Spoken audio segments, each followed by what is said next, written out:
Fala sexto ano, tudo bem com vocês? No vídeo passado a gente viu sobre a regulação do corpo humano com os sistemas nervoso e endócrino, né?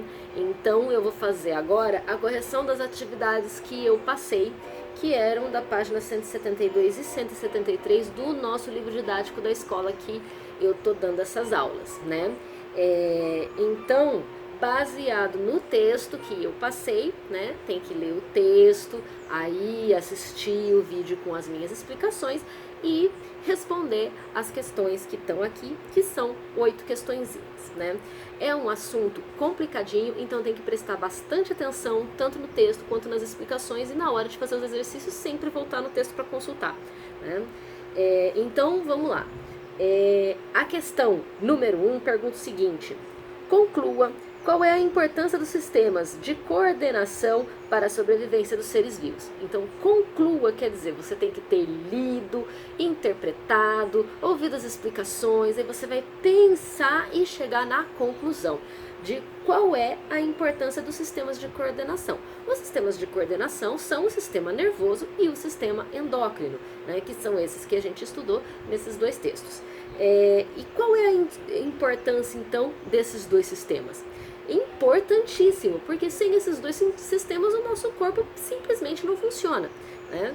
Então, a importância dos sistemas nervoso e endócrino é que eles regulam todo o funcionamento do nosso organismo, dos nossos órgãos internos, e também recebem todas as informações de fora e dão uma resposta rápida a essas informações, né, que podem ser de vários tipos. Pode ser uma situação de estresse, pode ser uma situação de medo, ou pode ser uma situação de alegria, né, alguma coisa positiva, mas são situações. Então, a resposta aqui, né, seria que a importância desses sistemas é regular o funcionamento do nosso corpo, né, controlar o funcionamento do nosso corpo para que ele funcione, né, e receber e responder rapidamente as informações e situações que vêm de fora do nosso corpo. Isso é muito importante para a nossa sobrevivência, né? Se eu responder errado a alguma coisa, na natureza pode morrer, né? Se o meu organismo lá dentro não funcionar do jeito certo, morre, né? Ou dá uma doença e vários problemas e dificuldades, ok? Então é isso. A questão número 2 diz o seguinte: nos seres humanos, o sistema nervoso e o sistema endócrino são responsáveis por coordenar e regular, ou seja, controlar, né, o funcionamento do organismo. De que maneira esses sistemas diferem na forma como atua? Ou seja, qual é a diferença da atuação do sistema nervoso e do sistema endócrino? Lembrando que o sistema nervoso é o nosso cérebro, a nossa medula espinhal, que vai lá por dentro da coluna, os nossos nervos. Então, eles são formados pelas células neurônios, né? E o sistema endócrino são as glândulas que vão liberar substâncias chamadas hormônios no nosso sangue para ir nos locais do nosso corpo levar, né, a indução do que é que se tem que fazer. Então, a principal diferença é que no sistema nervoso, né, ele atua por impulso elétrico, né? O que passa pelos neurônios é impulso elétrico. E o sistema endócrino atua através das substâncias que são os hormônios que caem na corrente sanguínea, né? É isso. Sistema nervoso atua por impulsos elétricos e sistema endócrino atua pela liberação de hormônios na corrente sanguínea, ok? Beleza, é só isso. Próxima é a questão número 3.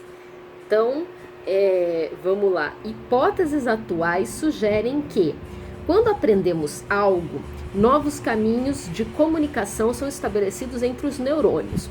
Sempre que recebermos um estímulo que ative esse caminho entre neurônios, lembraremos do que foi aprendido. Olha, essa questão é difícil, ela é bem complicada. O que ela está querendo dizer? A gente está acostumado, né, a pensar que as células se dividem, né, se multiplicam em muitas células. E aí a gente pensa o seguinte: quando a gente faz um corte no nosso corpo, né, aí deu um corte, o que vai acontecer? Ele vai cicatrizar. O que quer dizer quando está cicatrizando? Que as células da pele, elas estão se multiplicando para repor aquelas que foram arrancadas do corte, né? Então elas se reproduzem. Só que os neurônios, eles são tão especiais, eles são tão diferenciados, né? Porque é uma função muito específica que eles têm, que eles não conseguem se multiplicar. Neurônio não se multiplica. E aí a gente pensa, ué, então como é que a gente, né, aprende mais coisa? Como é que a gente fica mais esperto estudando? É porque ao invés de um neurônio virar 2 neurônios, né, o que vai acontecer é que para as informações passarem, um neurônio se comunica com o outro. E aí então, quando eu aprendo coisas, eu aumento as comunicações entre os neurônios. É como se fossem fiozinhos que passassem entre um neurônio e outro. Então vamos supor que as minhas mãos são 2 neurônios e aí eles estão conectados. E aí eu vou aprendendo coisas e eles vão criando mais conexões, mais fiozinhos, né, para mandar mais informações. Então aí eu consigo raciocinar mais rápido, eu consigo raciocinar mais coisas, né, porque eu tenho mais conexões, né. Antes eu tinha só uma, aí eu vou fazendo mais conexões, né. Então essa é a diferença, né? Geralmente quando uma pessoa sofre um acidente e perde alguma coisa do cérebro, né, afeta, que morre alguns neurônios, o que eles fazem é exercícios para fazer mais conexões com os outros neurônios que sobraram, né?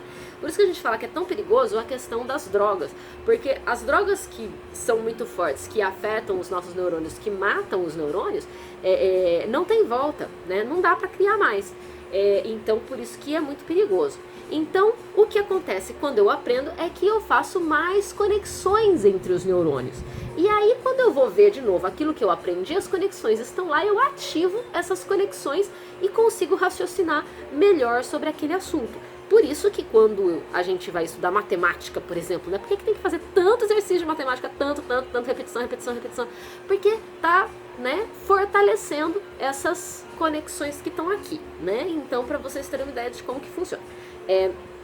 Então, vamos lá para as perguntas. A letra A pergunta, pede para você, explique como se estabelece a comunicação entre os neurônios. Então, é isso que a gente está falando. A comunicação entre os neurônios se estabelece por conexões. Só que nessas conexões, olha só, eu não estou juntando meus dedos. Tem um espacinho entre o fiozinho de um neurônio e o fiozinho do outro neurônio. Esse espacinho se chama sinapse. E nessa sinapse passam, né, vai vindo o impulso elétrico. E esse impulso elétrico aqui, ele vai passar na forma de uma substância química, uma molécula chamada neurotransmissor, para passar para o outro neurônio e induzir o impulso elétrico no outro neurônio, né? É assim que faz. Então, a conexão, né? Como se estabelece a comunicação entre os neurônios? A comunicação entre os neurônios, ela se estabelece com os neurotransmissores passando pelas sinapses, esses espaços, né? Passando pelas sinapses entre a conexão de um neurônio com o outro, tá? É isso. Então vamos ver assim um jeito um pouco mais facinho, né, para vocês escreverem. A comunicação entre os neurônios acontece quando no encontro de um neurônio com o outro tem um espacinho chamado sinapse. E por esse espacinho passam moléculas chamadas neurotransmissores para levar a informação de um neurônio para outro. É assim que acontece a comunicação entre eles. Beleza? Acho que assim está numa linguagem um pouco mais fácil. E a letra B? No exemplo dado, né, que ele fala aqui, né, quando aprendemos algo, novos caminhos de comunicação são estabelecidos entre os neurônios e sempre que recebermos um estímulo que ative esse caminho entre os neurônios, lembraremos do que foi aprendido. Então, identifique a capacidade desencadeada quando um estímulo ativa um caminho entre os neurônios. Então, vamos lá, né? Quando o estímulo ativa esse caminho, cada vez que o estímulo ativa esse caminho novo formado, né? Eu tinha um, aí eu aprendi uma coisa, eu formei outros. Quando o estímulo ativa esse caminho formado, o que acontece? Ele torna as sinapses mais fortalecidas, né? Então, por isso, o treino, né, o exercício repetitivo, ele fortalece essas conexões, né, das sinapses, né, ele fortalece aí o desenvolvimento das sinapses. Então, para tentar ficar fácil, né, identifique a capacidade desencadeada quando um estímulo ativo caminha entre os neurônios. A capacidade desencadeada é a capacidade de fortalecer aí as sinapses, né, que são esses espacinhos, quando a gente treina várias vezes aquilo que foi aprendido. Então, portanto, vai fortalecendo, né, essas conexões formadas. Né? Com o exercício, fortalece as conexões formadas. Tá? É isso. Então, né, para lembrar, esse aqui era um bem dificinho, bem complicadinho, né? Tem que prestar bastante atenção nas informações aí.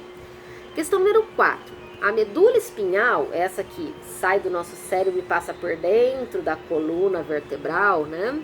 Lá no meio das vértebras, ele fala aqui, a coluna espinhal é vista geralmente como uma via de passagem,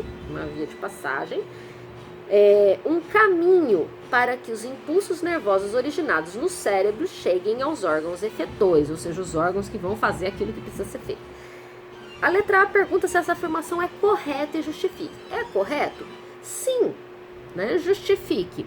Sim, é correto, porque a informação que estava lá no cérebro, para chegar no lugar que ela precisa, ele sai do cérebro, desce pela coluna, né, pela medula espinhal, e da medula espinhal ele se ramifica nos nervos até chegar no órgão que precisa fazer aquela ação.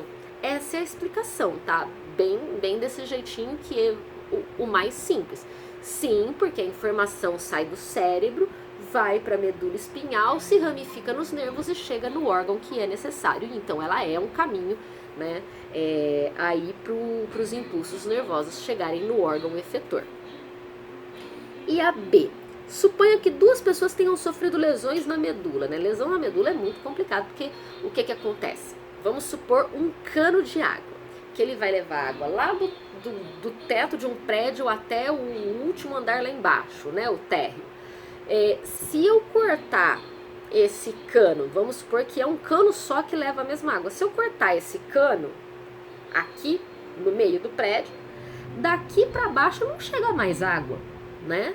É a mesma coisa com o impulso elétrico. Na medula espinhal ela é única. Então, se eu cortar a medula espinhal, o impulso elétrico trava aqui. Aí ele vai para os nervos que saem daqui de cima, mas ele não passa aqui para baixo. Então, o que acontece? Os nervos dos nossos órgãos internos, eles já saem direto aqui do topo da cabeça, né, da base do crânio. Para evitar, né, que se tiver uma lesão mais para baixo, eu perco o funcionamento de um órgão.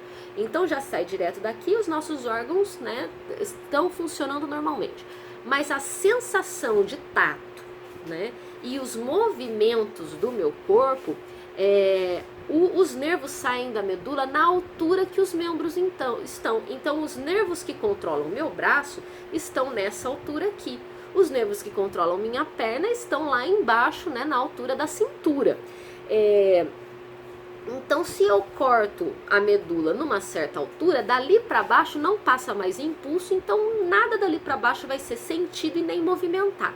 Então, ele pergunta aqui, uma pessoa, né, teve a lesão logo abaixo do pescoço, por aqui, né, e a outra próxima à cintura. Deduza, né, raciocine com todas essas informações que eu falei, quais podem ser as consequências da lesão para cada uma dessas pessoas. Então, a pessoa, né, já é a resposta, a pessoa que teve a lesão logo aqui abaixo do pescoço, ela vai ficar, que a gente chama de paraplégica. Pode ficar, né? Às vezes uma lesão mais leve dá conserto, mas algumas lesões ela pode ficar tetraplégica. Tetraplégica porque ela não vai mais sentir nem movimentar nada daqui para baixo, nem braços, nem tronco, nem pernas. Já a pessoa que lesionou na altura da cintura, ela continua mexendo, né, os braços, o tronco, mas ela não sente nem move mais nada abaixo da cintura. Então as pernas ela não movimenta mais, ela fica paraplégica, que é quem não consegue movimentar as pernas, ok? Então essa seria aí a questão B. Tomem muito cuidado com a sua medula espinhal. É por isso que a gente não deixa, quando vocês começam na sala de aula, empinar a cadeira para trás. Porque se cair, bate as costas de mau jeito, né? Pode ser muito problemático. Próxima questão é a número 5. Uma pessoa está costurando e espeta o dedo na agulha. Quem costura, né, sabe como é que é. Espetou o dedo na agulha. Quando isso acontece, ela afasta a mão rapidamente. Na segunda vez em que espetou o dedo, a pessoa decidiu protegê-lo com um dedal. O dedal, né, ele explica aqui, né, uma pequena capa de metal que evita perfuração pela agulha. Então coloca o dedal aqui no dedo, ele é mais ou menos desse tamaninho, né, esconde a ponta do dedo, para evitar a perfuração pela agulha. Sobre essa situação, responda. No primeiro momento em que a pessoa afastou rapidamente a mão da agulha ao ser espetada, a ação foi voluntária ou involuntária? Justifique. Bom, a grande pista é a palavra rapidamente. Quando eu respondo rapidamente a qualquer coisa, é involuntário, né? Ela mal pensou, ela sentiu a agulha e tirou, né? Então, ação involuntária. Por que, né, justifique a ação involuntária? Porque ela reagiu muito rápido ao estímulo da agulha espetando o dedo dela. Letra B. No segundo momento em que a pessoa passou a usar o dedal, a ação foi voluntária ou involuntária? Justifique. Ora, nesse caso ela teve que pensar um monte de coisa, né? Ela pode pensar muito rápido, mas foram vários pensamentos. Então é uma ação voluntária. Justifique, voluntária, porque ela pensou, ela lembrou que ela já tinha se espetado antes, ela pensou em pegar o dedal para proteger o dedo dela, então é uma ação voluntária porque ela raciocinou sobre isso. Questão número 6, também vai falar de ação voluntária e involuntária, mas agora tem aí uma tirinha do Garfield, né, em que tá nevando, os dois estão olhando a neve pela vidraça, tremendo de frio, né, estão batendo os dentes, e aí eles vão até aí um aquecedor, ligam o aquecedor, aí sai a fumacinha e eles ficam lá, aliviados, né, dá beijinho na fumaça, e aí a piadinha, né, é que o dono do Garfield pergunta, será que é correto amar uma fornalha? E o Garfield no pensamento fala, eu prefiro estar aquecido do que correto, né? Essa é a parte da piada, né? Aí ele pergunta aqui, na história podemos identificar uma ação involuntária e pelo menos uma ação voluntária, então pode ser que você tenha visto mais de uma. Então na A ele pergunta qual é a ação involuntária e identifique também pelo menos uma ação voluntária. Bom, lembrando, involuntária não pensa para fazer. O que ele está fazendo aqui que ele não pensa? Tremer, né? Ele não controla isso. Ele está com frio, está tremendo. E a ação voluntária é aquilo que ele controla. Então ele pensou, está frio, temos uma fornalha, vamos ligar para ficar quente, né? Então ligar a fornalha é uma ação voluntária. Alguns podem ter pensado, né, que também é uma ação voluntária questionar se é correto amar a fornalha aí na piada. Também pode ser, né? Então, só para lembrar, involuntário ele não pensa para fazer, voluntário ele pensa para fazer. A letra B, ele perguntou que órgão possibilitou os personagens tomar consciência das sensações de frio e calor. Então, tomar consciência, raciocinar, nossa, estou com frio, nossa, liguei a fornalha, agora está quente. Quem que faz a gente pensar? É o cérebro, né? Só isso, o cérebro que é o órgão que faz a gente ser capaz de pensar.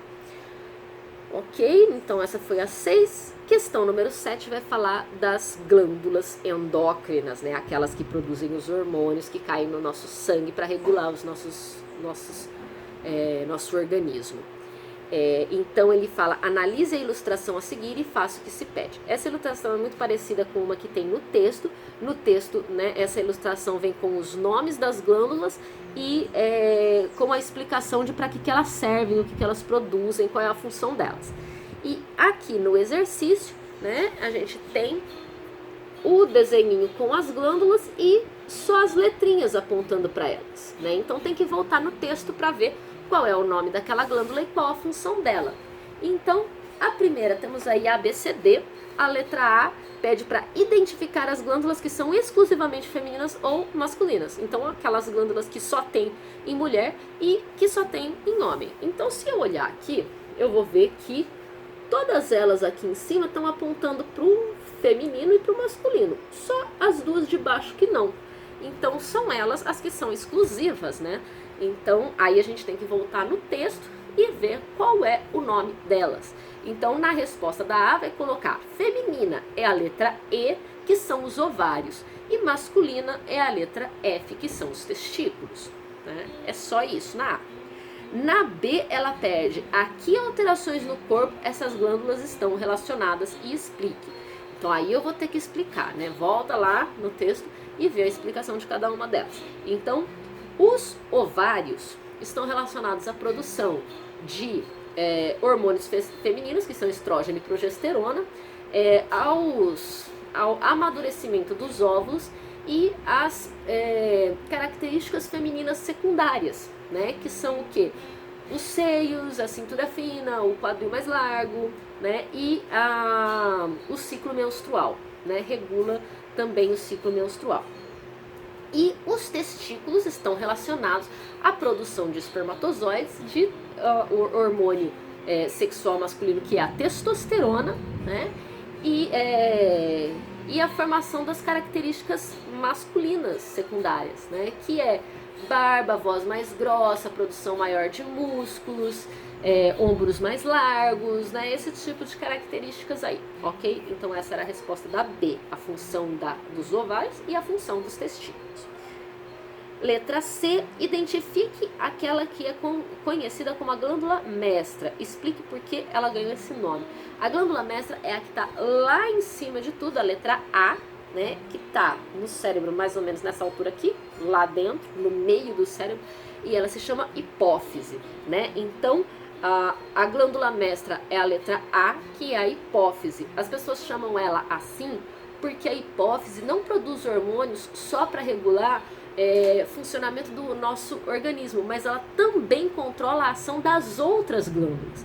Então ela controla as outras glândulas também, por isso ela é glândula mestra. Ela manda em tudo, né? Ela vai regulando as outras glândulas e regulando o nosso organismo, regula tudo, então por isso glândula mestra, beleza?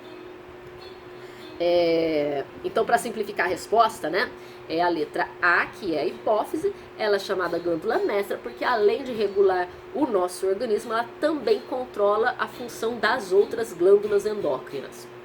Ponto. Letra D, identifique as glândulas que produzem a adrenalina e descreva a função desse hormônio no ser humano. Então, aí a gente volta lá no texto também e procura nos quadrinhos cadê a adrenalina, né? Então, a resposta vai ser: quem produz adrenalina são as glândulas suprarrenais, né? Aquelas que estão em cima dos rins. E a função da adrenalina é preparar o nosso corpo para uma situação de estresse ou perigo. Então, o que ela faz? Ela aumenta o nosso batimento cardíaco, a nossa respiração, ela manda oxigênio e açúcar para os nossos músculos, para o nosso corpo ficar pronto para ou fugir ou encarar aquele risco, aquele estresse, aquela situação, seja lá ela qual for, né? Então essa é a função da adrenalina. E para finalizar, a questão número 8. O que acontece com a secreção de insulina quando aumenta a quantidade de glicose no sangue? E quando diminui? Então ela quer saber quanto que a insulina aumenta e quanto que a insulina diminui. Então vamos lá. Primeira coisa, no texto eu volto lá, procuro insulina e descubro que a insulina ela serve para colocar o açúcar que está no sangue para dentro da célula. A insulina vai lá no sangue e empurra o açúcar para dentro da célula. Então, se eu tenho muito açúcar no sangue, eu tenho que botar ele para dentro da célula. Então, eu preciso de mais insulina. Se eu tenho pouco açúcar no sangue, então não tem açúcar para botar na célula, a insulina cai porque ela não tem o que fazer, né? Então, a resposta é quando a glicose, né? No caso aqui está falando de glicose. Glicose é o açúcar mais simples. Quando a gente come um doce que tem açúcar lá, esse açúcar que a gente come vai se quebrar e formar glicose. Então a resposta é, quando a glicose aumenta, a insulina também aumenta para botar essa glicose na célula. Quando a glicose abaixa, a insulina também abaixa, porque não tem glicose para ela botar na célula, né? Então, aumentou a glicose, aumentou a insulina, abaixou a glicose, abaixou a insulina. É isso. Beleza, gente? Então, essas foram as respostas da primeira atividade. Agora, a gente passa para as explicações da segunda atividade e depois a gente faz as respostas dela também, né? E assim por diante a gente vai indo. Beleza, gente? Espero ter ajudado e até a próxima.